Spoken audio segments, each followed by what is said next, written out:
Welcome to the Delhi podcast. We have a special edition today.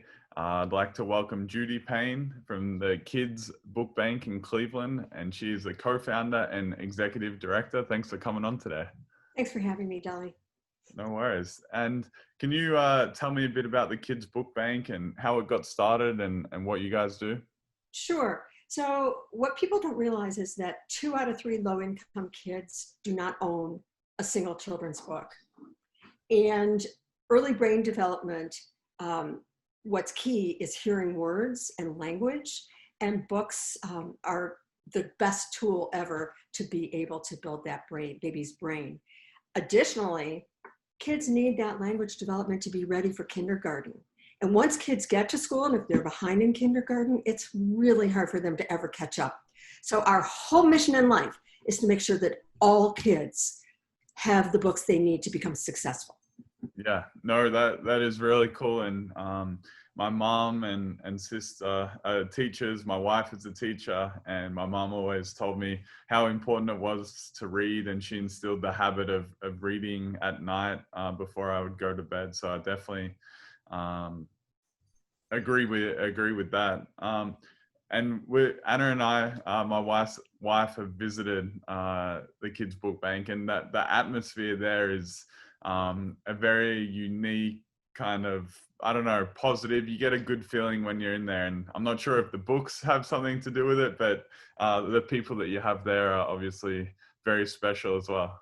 Oh, you're so right. That's so funny, because one of the things that I feel most proud of actually is the fact that we have met a need for the community. Clearly it has resonated because of all the people we've attracted, from amazing staff to dedicated volunteers, whether they be young or old.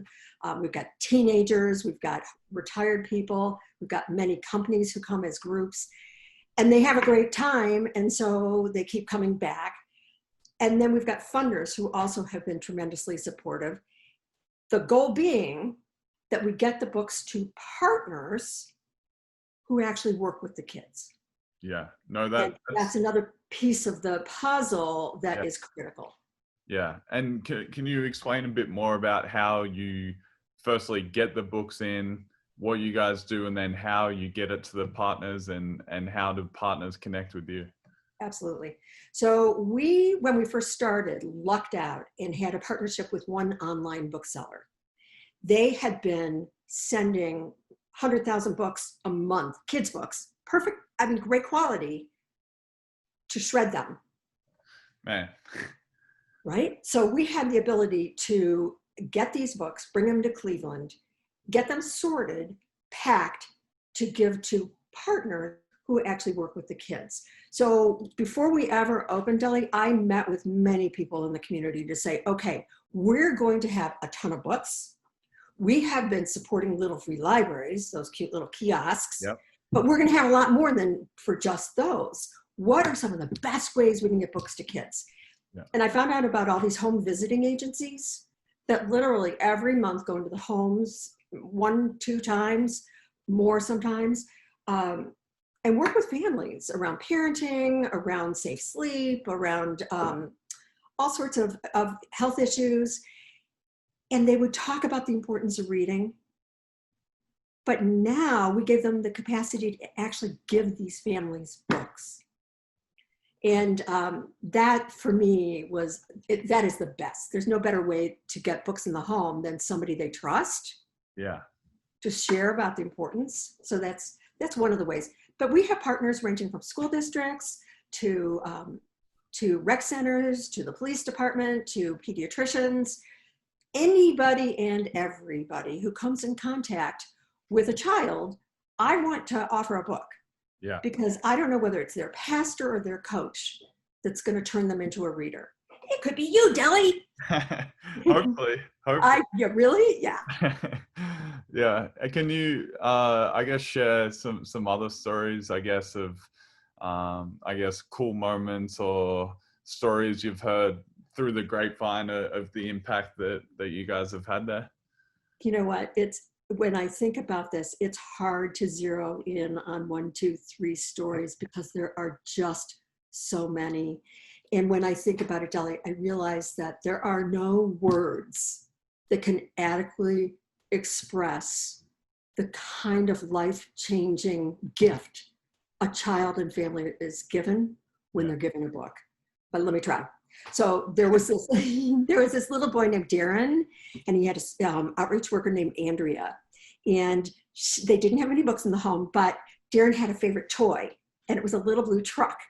So she wanted to find the perfect book for him, and she found the little blue truck. Oh, so Darren, the toy, the book, became inseparable. And he read it so many times, his mom read it to him so many times, that of course he memorized it. Fast forward, mommy gives birth to number 2. Andrea goes to visit, and Darren was reading the book to his baby brother. No way. Right? So creating a culture of reading where there once wasn't one. Another story that moves me is there was a family that the mom had to get out of the home, and it was an abusive situation. And so she was with a social worker who had to rush her out of the home, and they moved in a couple hours, and they didn't have anything in the place where they moved.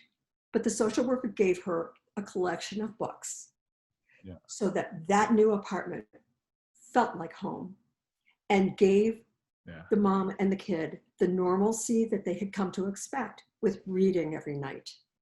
Wow. And our books made that happen. Those are 2, and I can come up with so many. No, that's incredible. I mean, to, I guess, hear the impact of I guess one very thoughtful person's actions and what one book can do is pretty cool. There was a little girl who I remember a preschool teacher coming in and telling us that this little girl had a favorite book. It was a pop-up book.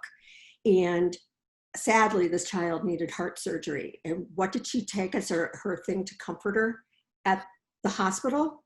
Her pop-up book. That's how important it was to her. Yeah, no, that's really awesome. With, I guess, the volunteers coming in, like how do you get them on board, and where can they find out more about what you guys do? Thank you for asking. So if you go to our website, kidsbookbank.org, there's a tab that says volunteer. And if you follow that link, there's a schedule with volunteer shifts where folks can sign up to come in, and we're very COVID safe, very thoughtful, social distanced, and you can safely sort books by reading level, pack them, and we train on the spot to get them ready for our partners. And our partners have a no contact pickup that we arrange.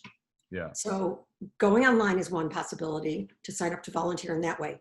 Another possibility is, I mentioned that there were little free libraries. There are more than 130 in Cleveland neighborhoods. Really? Yeah.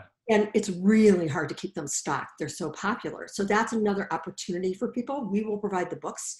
We will provide a map with all the locations of the various little free libraries.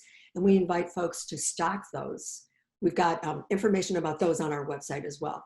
Yeah, no, that's really cool. What are some of the challenges that you're facing with COVID? I know it's been, tough times for a lot of people. I'll tell you, the hardest thing for me personally was knowing kids were out of school and many did not have books at home. Yeah. And with every month that they are not in school, they are getting further and further behind. And it killed me, the fact that we had to close and not be giving the kids what they needed the most at that time. So when we opened, thank goodness, we were very, very, very happy to get started. However, what's interesting is a couple things. One, we used to be able to accommodate 20 people in our space to sort books. We had to really think through how to reconfigure the space to make it COVID safe. Yeah. So that's one thing that has happened to be able to make this happen. Interestingly enough, the sorting process is as good as before, if not better, and we're going to keep it post-COVID. So, Oh, there you go. right? Yeah. Lemonade out of that one. And that's because of the fabulous team that you talked about, the people who work at the book bank. But anyways, so the other challenge is so many of our partners, school districts, uh, after school programs, summer programs, the pools, they're closed. So while last year we might have been able to distribute in those locations, this year we can't. And so I am working as hard as I possibly can to find more distribution partners who can get books to kids. Mhm. And primarily it's happening through food distribution sites where Okay. people are going to get free lunch. We're trying to work with those partners to get books to the kids at the same time. Okay. So if there's other partners or people that community groups that have contact with kids, they should definitely reach out to you. Absolutely, absolutely, because we're not getting out the kind of volume we were before, and it doesn't mean the need has gone away. In fact, the need is greater now than ever. So yes, that would be another way that people can help. Another way they can help is donate books. Yeah. So we can never have too many books. We're looking for more and more books with kids of color, because that's often the child who reads our books, and we don't have enough. What we've done is we placed outdoor book collection bins in the suburbs. There's a list on our website with the location, soon to be more, to make it easy for the community to actually donate in their neighborhood. What's fun about those is those communities take responsibility for managing those bins and bringing us the books, which is just a great way to engage the community, and which has been fun. Yeah. No, that's awesome. I guess it's like everybody can find a way to help out then, right? Exactly right. And that's what that has been one of the joys for me, is just how much this organization, this cause has resonated with people, and how generous they've been of their time, of their talents, of their for financial support, to come together to make this happen. And in the 4.5 years we've been open, we've distributed more than 2.6 million books. It's an incredible number. I would have never dreamed it. I would have never in a million years dreamed it. We've been able to do that because we've had 1,000 partners, from churches to childcare centers. So many partners who have helped us. The other thing that is interesting about COVID, though, is childcare centers often are under-resourced. And so we have invited our volunteers to deliver books, which is something that is new to us. In the past, almost all our partners would pick up their books. Mm-hmm. But in an effort to support the pandemic-approved childcare centers, we delivered to 115 of them. Wow. So that all those essential workers, families would have books, which felt good. And my guess is we're going to have to do more of that kind of delivery in order to support our partners when they need it right now. Yeah. And I guess just listening to how the different ways you've had to adapt and find a way to improve things and have better systems and processes. I think that's something that stands out to me. It's something that's really impressive that you're doing. And I can't take credit for it at all. My team is amazing. They were so thoughtful in the way they set up the space with such concern and what care, and so methodical. It's amazing. Yeah. No, that's awesome. And is there any other ways you'd like to ask people of Cleveland to be able to help out? Hopefully this, it goes out to a lot of people in the Cleveland area. So the only thing that I've not said, besides donating books, stocking little free libraries, volunteering to sort books, is to donate money. To help us stay alive and continue to support kids in the way they need it by getting free books. And the best spot to learn more? Do you want to Go share online. the website? Go to our website, kidsbookbank.org. Yeah. Follow us on Facebook. It feels like a popularity contest, and I'm, always wanting people to like, join us. That Follow definitely helps out. So follow on Facebook. Absolutely. Yeah. Okay. And I do want to say thank you very much for the shirt. I love it. Cleveland is for readers. Yay.